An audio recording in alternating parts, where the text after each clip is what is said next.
Join us for a review of the BMW X3 plug-in hybrid. Let's go!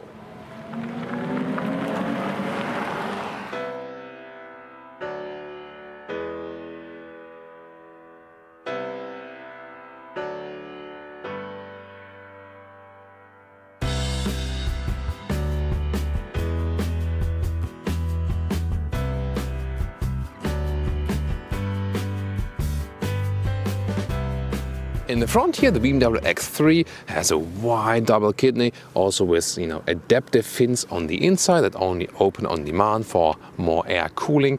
Then a very interesting color for today called Solar Stone or Sonnenstein in Germany, but I have not found it on the US configurator yet. But I mean, it's all leaving the works in Spartanburg, so just ask for it. Who would be you as customer? Just say Thomas has told you. Then in lower part, this is the Model M Sport, so we also have sportier lower spoilers right there with bigger air intakes. The length is at 4.71 meters, 185 inches or 15'4", and today we have 19-inch wheels on winter tires. Also with the Model M Sport, you can see here painted wheel arches. The M Sport model gives the visual pack in the sportiest possible way, but not connected then to the drivetrain. And in the rear we can see the modern tail lamp design, X3 badge right there, real exhaust tips, so no job for the Autogefuel fake exhaust police here today. And here the plug-in hybrid drivetrain for the 30e is a 2-liter 4-cylinder turbo petrol engine, 292 horsepower total system output, 6.1 seconds is the acceleration figure, 200 kilometers or 62 miles an hour, and the pure electric speed is around 35 kilometers an hour or around a little bit more than 80 miles an hour. Above that, also with the combustion engine drive then combined, but of course you will try to drive it as electric as possible if you can recharge frequently. And charging of this 12 kilowatt hour battery is right here, driver's side. And the projected pure electric range about 40 kilometers or 25 miles.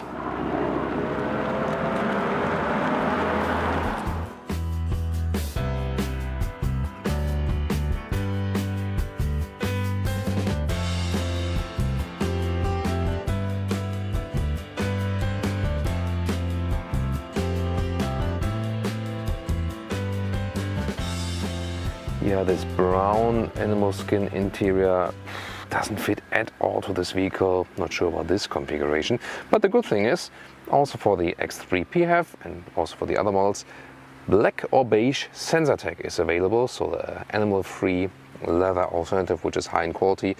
And probably I would go for the beige sensor tech than here. That would be a great mix, definitely. Or if you just want the classic, go for the black sensor tech. And in the German or European markets, you can also just get a black fabric here, which is also best for breathable functions in summertime. And getting inside here, the X3 has this upright seating position. You already feel like in a normal grown-up SUV.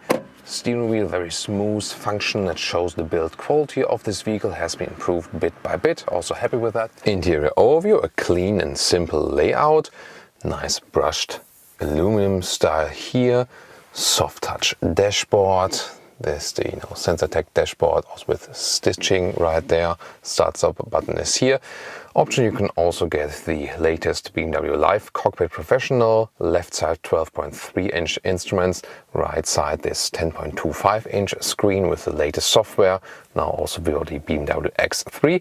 Nice is also that we have here still a manual volume knob and also manual climate unit. The digital instruments are very clear to read. They also adapt to the driving modes. This is, for example, in the sports mode, and also the combustion engine goes on. And you see here, because the RPMs go counterclockwise, you have in the middle part then, for example, space. Head-up display is a good addition. Nice option, speed, also allowed speed, and GPS info when you have a route set. Now the infotainment system detail, here the map.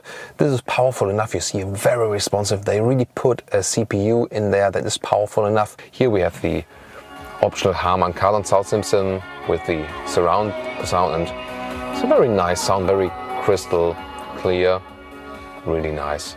Oh, and Solar Stone does fit to the exterior vehicle color. I said it was called Solar Stone, the vehicle color.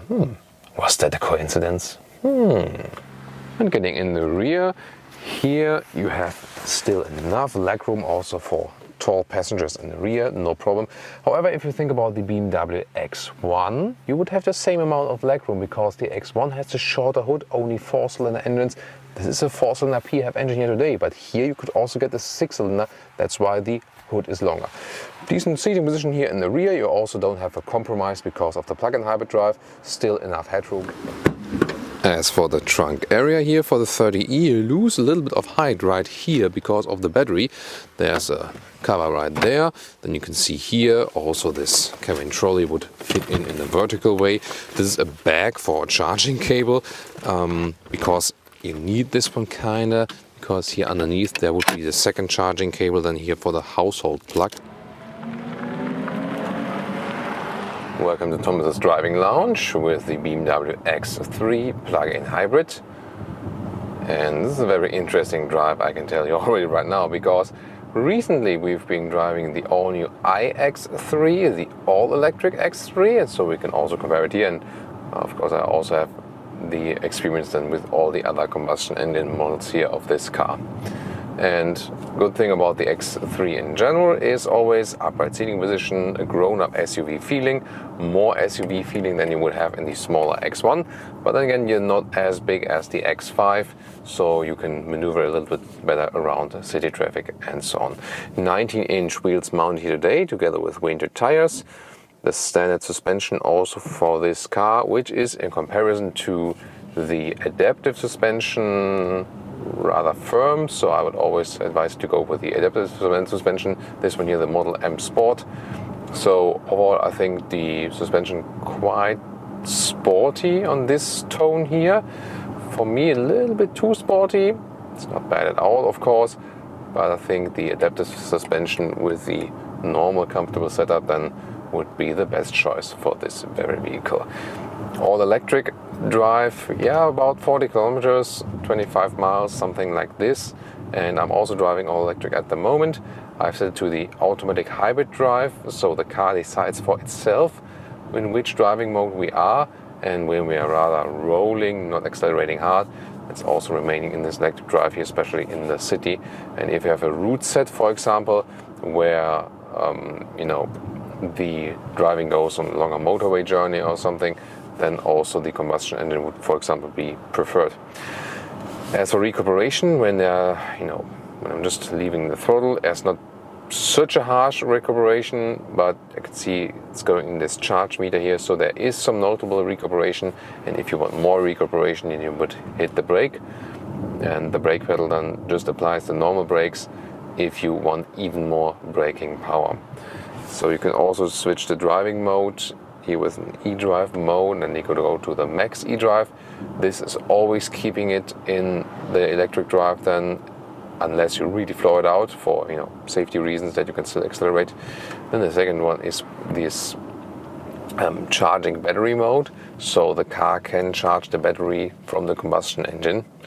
So this is possible for emission zones, for example, when you want to use the eDrive later. Most cases, of course, not that useful, and it's also not in a very efficient drive.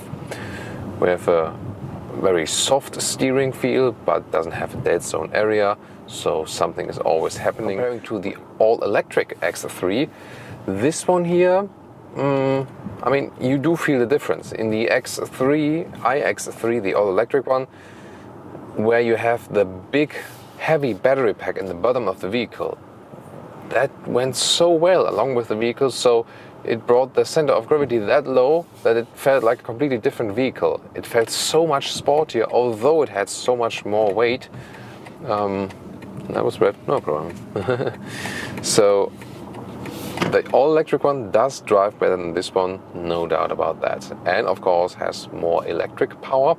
Here at the moment, I'm putting it to the max eDrive mode, acceleration from 40 kilometers to, let's see, all electric, and I'll try to keep it in the electric range.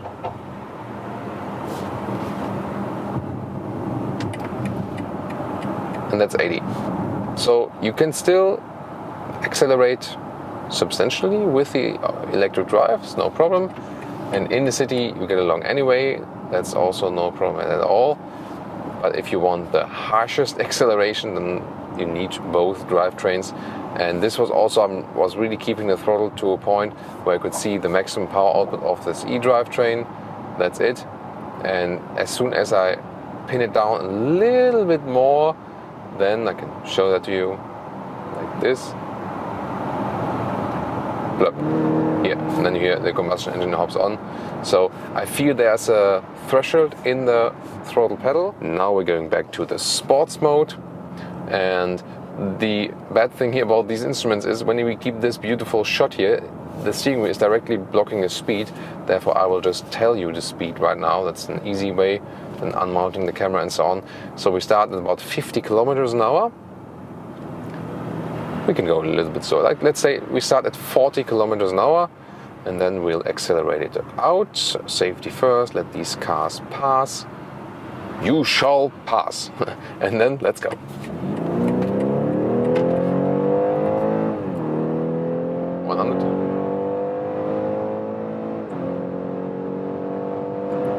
150. We stop here when it was 170 kilometers an hour. So in the sports mode we also have, due to this sound actuator, a nice sound on the interior and good acceleration here. Again, you can compare it to the almost as strong pure 2-liter 4-cylinder petrol engine here for the BMW X3. And good noise insulation once again at 150 kilometers an hour. Lane change here at higher speeds, a little bit more resistance in the steering wheel. Yeah, very nicely done, keeping calm and collected. And now to our conclusion for today with the BMW X3 30e, the plug-in hybrid version. Exterior-wise, I think a very classic design, beautiful SUV, and this solar stone color here.